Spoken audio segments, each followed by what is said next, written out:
Kethevane, U.S. Secretary of State Antony Blinken has said he doesn't expect any breakthroughs in these talks. It seems Washington is going into them with pretty low expectations. Well, this line by a senior administration official really sums it up. He said, "We're going into these meetings with a sense of realism, not a sense of optimism." So it really sets the tone for these talks, at least on the U.S. side.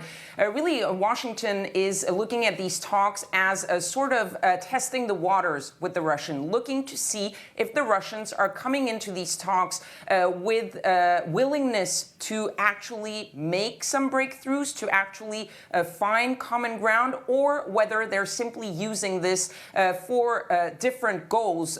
Basically, that administration official who briefed reporters yesterday was telling us that they really want to see whether the Russians are actually going to negotiate with an open mind, or whether they're going to use these talks to say that, well, diplomacy isn't working, their interests aren't met, and therefore they're going to turn to other means, mainly to invade Ukraine. So the Americans are very cautious going into these talks. They're also cautious about the messaging coming out of Moscow. That administration official warned multiple times reporters to be very careful, to not fall for some of the messaging that will be coming out of Moscow, saying that basically the Russians that's their playbook. That's how they're going to play it. They're going to be saying that the Americans have agreed to some things, and the Americans are saying,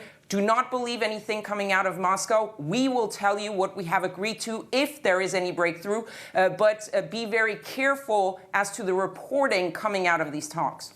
And Kethevane, these talks are starting with Russia and the U.S., but they'll be continuing with NATO allies and other countries in the region. Do they all have the same stance when it comes to Russia?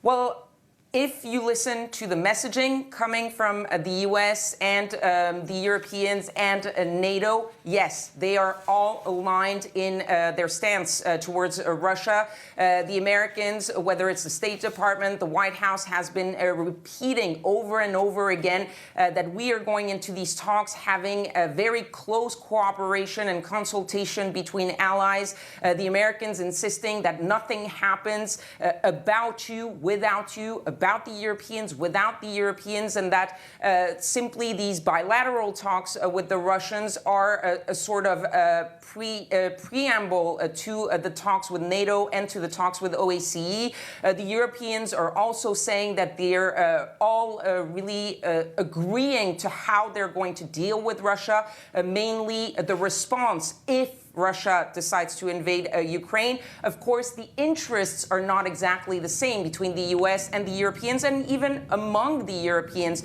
But the goal is right now to show a united front, to try to prevent Russia from dividing Europeans, which is what many experts, both in the U.S. and in Europe, say is also one of the main goals of the Russians, to divide Europeans, to divide the Americans, to basically get more room in these negotiations. But the Europeans and the Americans, at least publicly, are showing or attempting to show a very united front going into this week of talks.